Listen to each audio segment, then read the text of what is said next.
መንግስት የስርቆት በር ስለሆነ ነው። የስርቆት በር ነው።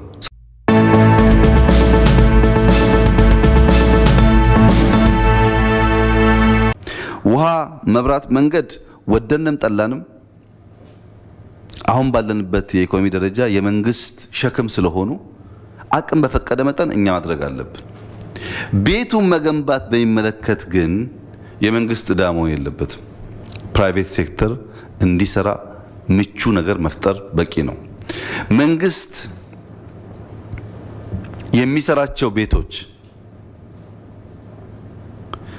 እስካሁን ባለው ኤክስፒሪየንስ ገንዘብ ለመዝረፊያ የሚመች ከመሆን አልፎ የማህበረሰብ ችግር የሚቀርፍ አይደለም። ለምሳሌ ኮንዶሚኒየም ተጀምሮ 70% 80% ደርሷል።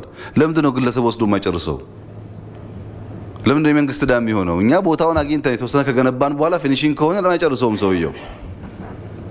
ይህን ጥያቄ እየጠየቀ ያለው ቤት ሰተነው አልጨርስም ያለው ሰው ነው ወይስ ኮንትራት የፈለገው ሰው ነው? በመብራት ኮንትራት ከሌለ ብር አይሰረቅም። በሲሊንግ ኮንትራት ከሌለ ብር አይሰረቅም። በቀለም ኮንትራት ከሌለ ብር አይሰረቅም። ማን ነው እየጠየቀ ያለው?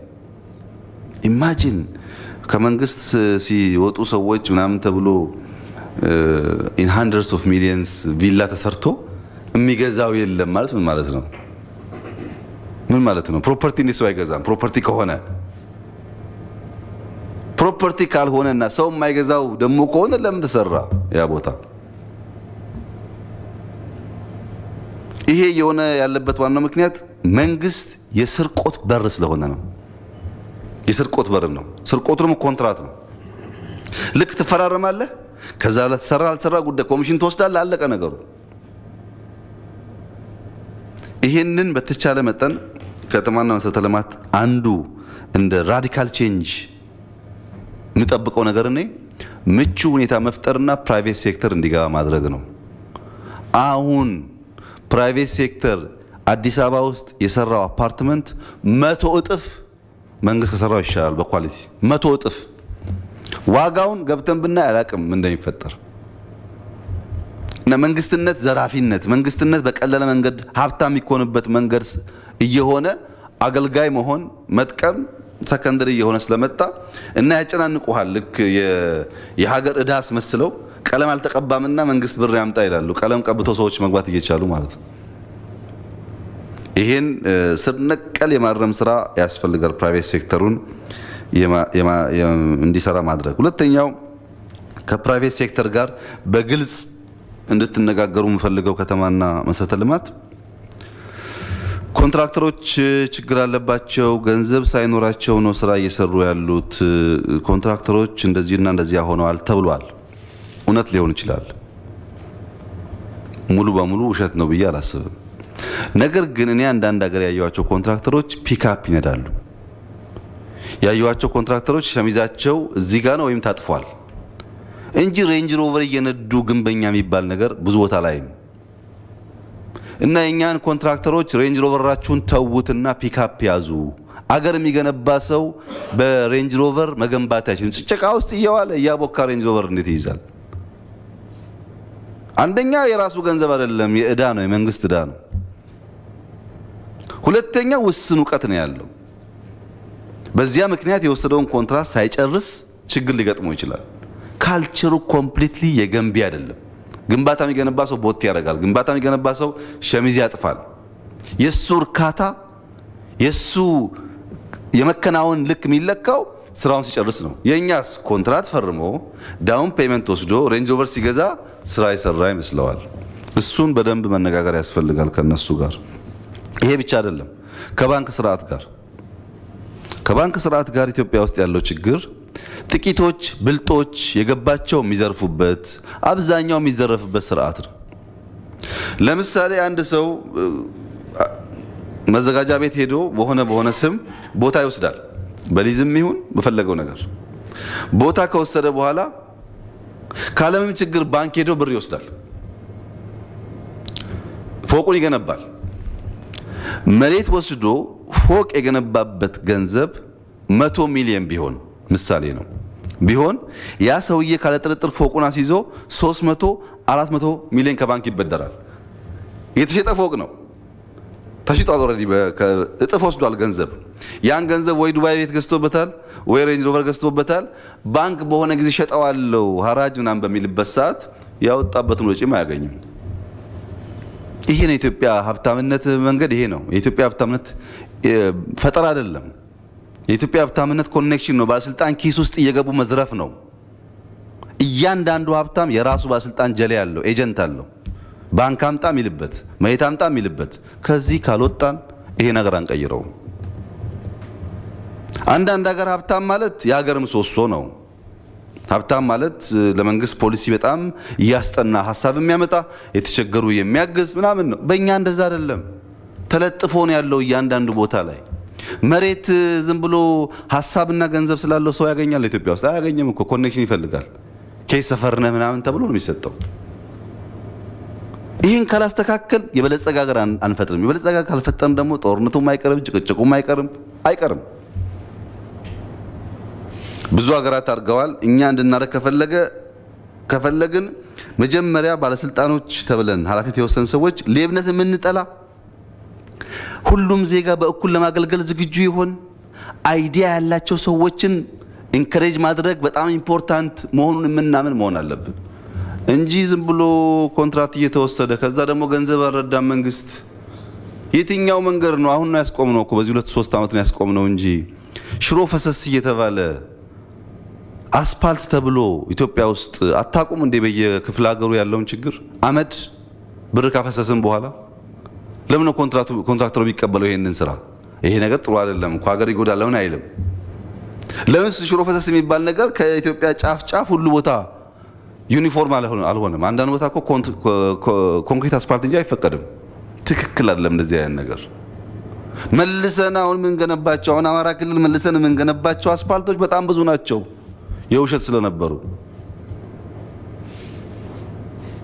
እና ከተማና መሰረተ ልማት ትንሽ ሲሪየስ የሆነ ነገር ማየት ያስፈልጋል። ሌብነቱ በጣም ሰፊ ነው። ማጭበርበር ሰፊ ነው። ኮኔክሽኑ ሰፊ ነው። እንደ መንግስትም ያደርጋቸዋል። ባይዘ ሰዎቹ ቀላል አይደሉም።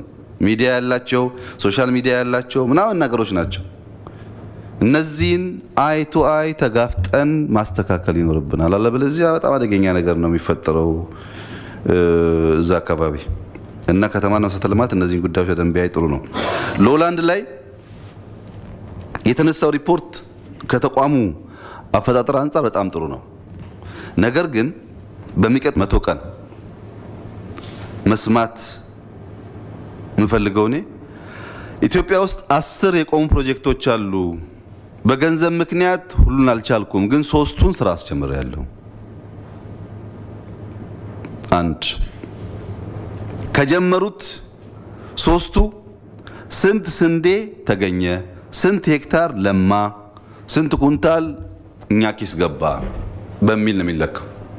የጋምቤላው ለምሳሌ በደርግ ጊዜ የተሰራው ግድብ፣ የሶማሌ በደርግ ጊዜ የተሰራው ግድብ እኔ ይገርመኛል ምን አይነት እያፈረስን የምንገነባ ህዝቦች እንደሆነ። በደርግ ጊዜ ጋምቤላ የተገነባው ግድብ ከ30 ዓመት በላይ ጥቅም የለውም። ተገድቧል እኮ ውሃው ተይዟል። ተጨማሪ ኢንቨስትመንቱ ከተያዘው ከተሰራው ስራ አንጻር ብዙ አይደለም፣ ግን የለም። ሶማሌ ክልል ተመልከቱ፣ ደርግ የገነባው ነው የለም እስካሁን። እኛ ስለ ግድብ እናወራለን።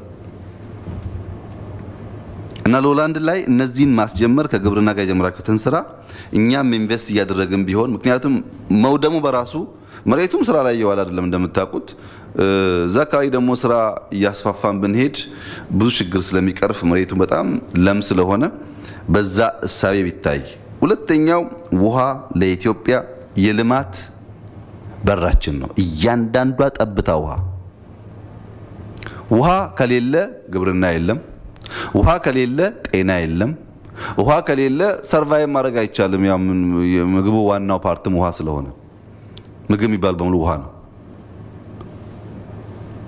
ባለፈው አንስቼላችኋለሁ። አንዳንድ ሀገራት በሺ የሚቆጠር በጣም ትናንሽ ለነዚህ ፐርፐዝ የሚውሉ ግድቦች አላቸው። እኛ ትላልቁ ግድብ እየሰራን የምንቸገርበት ሳይሆን በጣም ትናንሽ ግድቦች እየሰራን ባለሀብቶች ግድብ ሰርተው ከዛ የሚገኘውን እርሻ እንዴት አብረን እንደምንሰራ አዳዲስ እሳቤዎች እያመጣን በብዛት እነሱን ካደረግንና ውሃን ከተጠቀምን ለውጥ ልናመጣ እንችላለንና ሎላንድ በጣም ኢምፖርታንት ነው። ግን የተለመደ ቢሮክራሲ ምናምን ሳይሆን በቁጥር 3 አስጀምሬያለሁ፣ 10 ሄክታር አልምቻለሁ፣ 3 ኩንታል አግኝቻለሁ በሚል አይነት ነገር መቀየር አለበት። እንደዛ ካልሆነ የምንፈልገውን ነገር አናመጣም። አፋር ላይም ሰፊ ስራ መስራት ትችላላችሁ። እንደተባለው ኩራዝ በጣም ሰፊ ስራ ሊሰራ ይችላል።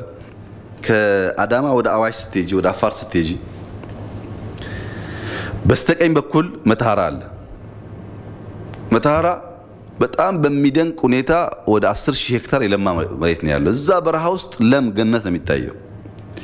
ከመንገዱ ጥቂት ኪሎ ሜትር ገባ ብለሽ ደግሞ ፓልሞቹ አካባቢ ግድብ አለ፣ የፈንታሌ ትንሽ ሄክታር ደግሞ ይለማሉ። መሀል ላይ የተተወው ባዶ ቦታ በዚህ በቀኝ ጫፍ ያለውና በግራ ጫፍ ያለውን ብናገናኝ፣ ውሃ የተሻገረ ነው አይቻለሁ፣ ግን ብናገናኝ የሚፈጥረው ኢምፓክት በጣም ከፍተኛ ነው። አንደኛ በረሃን ገነት ማድረግ ነው። መሬቱ ደግሞ በጣም የሚገርም ነው። ውሃ ብቻ ነው የሚፈልገው። አዋሽ አለ እዛ። እንደዚህ አይነት ሰፋፊ ስራዎች ሊሰሩ የሚያስችል እድል ስላለ አንደኛ የግብርና ሚኒስትሩ እና ኢንጂነር አይሻ በኤርጎኖሚክስ ጥሩ ቢሮ ሰርታችኋል፣ አይቻለሁ። ቢሮዎቻችሁ ለውጥ አላቸው። ግን እናንተኛ የምንፈልገው ፒክአፕ ውስጥ ፊልድ ላይ ነው። አትቀመጡ አዲስ አበባ። ፊልድ ላይ ስትዞሩ ሀብታሙ ዑመርና አይሻ ፊልድ ላይ ስትዞሩ እናንተ በመገኘታችሁ ብቻ የሚፈታው ጉዳይ በጣም ብዙ ነው። ውሃው ተኝቶ መሬት ተኝቶ በትናንሽ ቢሮክራሲ የሚበላሽ ጉዳይ ስላለ በእናንተ ፕሬዘንስ የሚፈታ ጉዳይ አለ። ፒክአፓችሁን ያዙ፣ ሂዱ። በመቶ ቀኑና አይ ባለፈው የነበረው 10,000 15,000 አስገብተነዋል በሉ። ከእናንተ የሚፈለገው እሱ ብቻ ነው። በነገራችን ላይ ይሄንን ስል በእነዚህ ሴክተር የተጀመረው ሪፎርም ውጤት እጅግ አመርቂ መሆኑን በከፍተኛ ደረጃ ኩራት የሚሰማኝ ኤሪያ ነው። ነገር ግን ማጽናትና ማላቅ ካልቻልን ደግሞ የሚታረመውን ካላረምን ደግሞ አርሶ አደር ዘንድሮ ስንዴ ካረሰ በኋላ ገበያ እንኳን ቢያጣ በሚቀጥለው ከተወው ምርት ብቻ ለሚሞተው መሬቱ ይሞታል፣ ካናሉም ይደርቃል፣ ሁሉ ይበላሻሻል። ኮንቲኒቲ በጣም ኢምፖርታንት ነው ሴክተር ላይ። ለዚህ ነው ሲሪየስሊ እንታዩት የምንፈልገው። ዲጂታል ኢኮኖሚ ያው አንድ ቁልፍ ሴክተር ነው እንደተባለው። የጀመራችሁት ነገር መልካም ነው ብታስቡበት ብዬ የማስበው ሁሉም ተቋም ፍላግሺፕ እያለ ከአይቲ ጋር የሚያያዝ ጉዳይ አንስቷል። ትናንት ሪፖርት ሲቀርብ ፍላግሺፕ የሚባለው አብዛኛው ከኦቶሜሽን ጋር የሚያያዝ ነገር ነው። ለተቋማቱ ጥሩ ነው፣ ግን ስታንዳርድ ያስፈልጋል። ሁሉም የሚናበብ ካልሆነ፣ በተለያየ ቋንቋ የሚጻፍ ከሆነ፣ በተለያየ ስታንዳርድ የሚጻፍ ከሆነ፣ አንዱ ተቋም አንደኛውን ማናገር የማይችል ከሆነ ዋጋ የለውም። ፍላግሺፕ የሚሆነው በእኛ ባወጣነው ስትራቴጂ መሰረት ኢዝ ኦፍ ዱይንግ ቢዝነስን የሚያቀላጥፉና ለመሸጥም ለመግዛትም የሚያግዙ ቱሎች መሆን አለባቸው እንጂ ጀስት ላፕቶፕ አለ፣ ኮምፒውተር አለ፣ አፕሊኬሽን አለ ብቻውን በቂ አይደለም። እና ፍላግሺፖቹን በደንብ ጠጋ ብላችሁ የሁሉንም ብታዩ፣ ዲጂታላይዜሽን ለሁሉ ለምናነሳው ኢኮኖሚ ኢምፖርታንት መሆኑን በስትራቴጂው ተቀምጧል። አፈጻጸሙ ላይም እንደዛ ቢታይ። ምክንያቱም ቴክኖሎጂ ኢንፍራስትራክቸር ይፈልጋል። ልክ እንደ መንገድ፣ ልክ እንደ ቴሌ ኢንፍራስትራክቸር፣ ቤዝ ኢንፍራስትራክቸር። እሱ ላይ ነው ትምህርትን አቀላጥፋለሁ ምናምን እያለ የሚናገረው። እሱ ላይ ነው ጤና ቨርቹዋል ያክማለሁ የሚለው። እሱ ላይ ነው ገቢ በቨርቹዋል ይሰበስባለሁ የሚለው። ሁሉም እሱ ላይ ነው። ኢንፍራስትራክቸሩ ከሌለ በየቦታው ዝም ብለን ቢጥሌ ብናስቀምጥ የማይሰናሰል ከሆነ ዋጋ የለውም። በጣም ክሪቲካል ነገርና በኋላ የምንቸገርበት ስለሆነ ቢታሰብ። ሌላው ቁሳዊና ሰብአዊ ህግ ነው። ከቴክኖሎጂ አንጻር በጣም በርካታ ህጎች የሉንም። የቁሳዊ ህግም ሰብአዊ ህግም። የሚገባው ዲዩቲ ፍሪ ይደረግ ይባላል በስመ ቴክኖሎጂ። የሚገባው እቃ ልማት የሚያፋጥን ነው ወይስ እኛን የሚመርጅ ነው? የምናውቀው ነገር የለም። የሚመጣው ሁሉ ጠቃሚ ነገር ነው ወይ? የሚመጣው ሁሉ አስፈላጊ ነገር ነው ወይ? የቁስ ህግ አለን ወይ?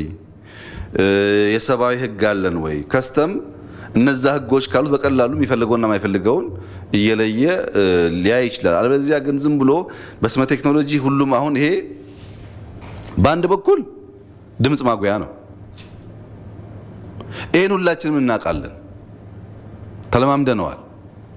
እዚህ ውስጥ ግን አንዲት ሲም ካርድ በማስቀመጥ ድምጽ ማጉያ ሆኖ የምንገለገልበት ብቻ ሳይሆን በርቀት የምንነጋገረውን ነገር የሚያሳልፍ ሊሆን ይችላል።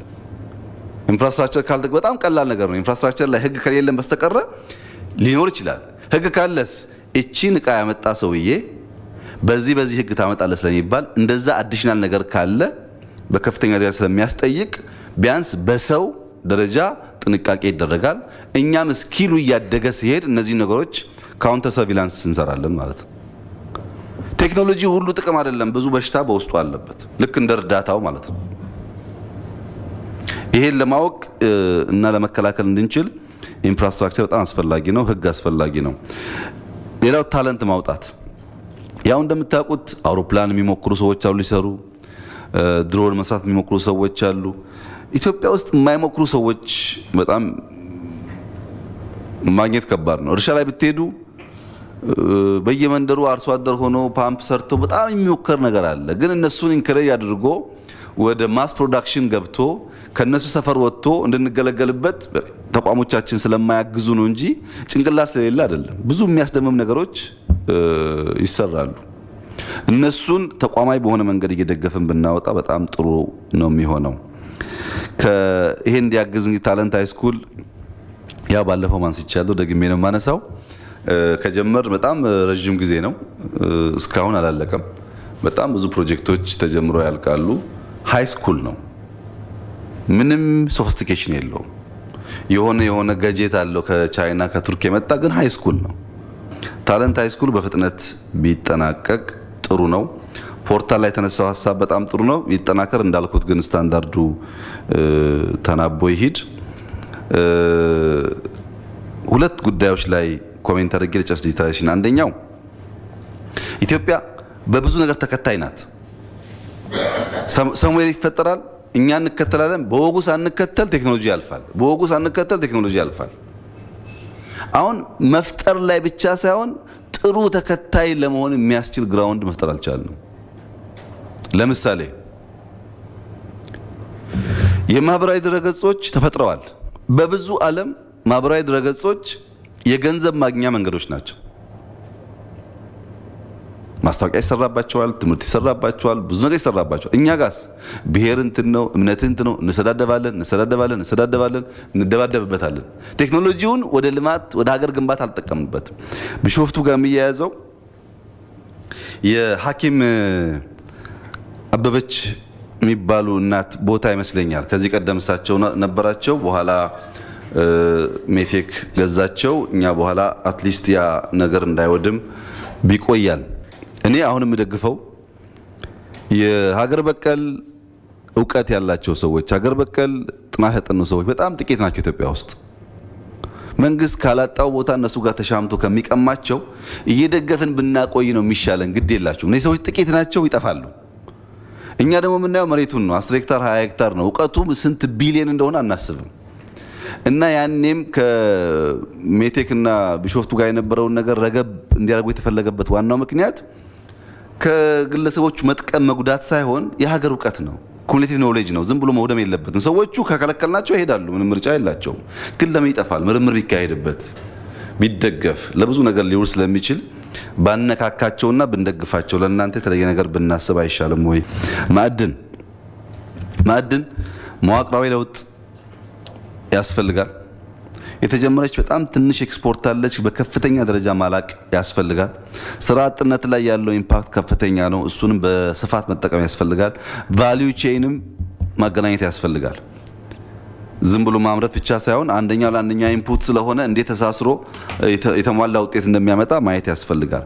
ከሁሉ በላይ ግን ማዕድንና ኢንዱስትሪ ሚኒስቴር በቅርበት እንድትሰሩ፣ በተለይ ኮንስትራክሽን ሴክተር ላይ ግብአት የሚሆኑና ሃውሲንግ ችግር አለብን፣ ኢንፍራስትራክቸር ችግር አለብን። እነሱን ሶልቭ የሚያደርጉ ስራዎች በጣም በከፍተኛ አቴንሽን ቢሰሩ እና ኢንዱስትሪና ማይኒንግ በከፍተኛ ትብብር ብትሰሯቸው አንዱ ለአንዱ ግብአት ስለሆነ፣ በተለይ ግን ኮንስትራክሽን ሴክተር ላይ በተቻለ መጠን ኢምፖርት የምናደርጋቸውን ነገሮች ማስቀረት የሚችል ስራ ካልሰራን ኤክስፖርታችን ትንሽ ነው።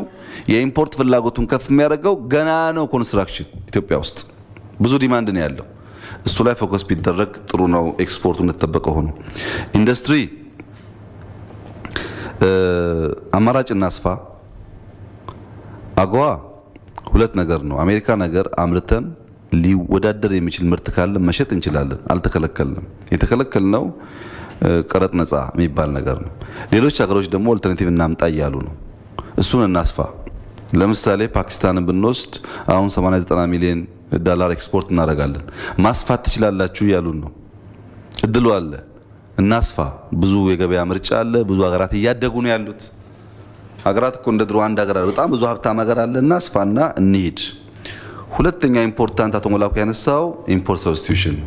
ጨርቅ ለማምረት እኛ ሐዋሳን የሚያክል ኮምቦልቻን የሚያክል ኢንዱስትሪያል ፓርክ እያለን ኢምፖርት ማድረግ የለብንም። ኳሊቲ ችግር ካለበት እየለበስን እናዘምነዋለን።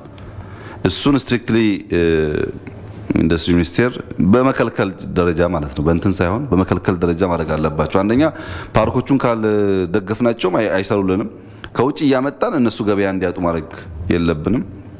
ምርታማነት እንዲያድግ ማድረግ፣ ምንዛሪ ኤክስፖርቱ ላይ ያው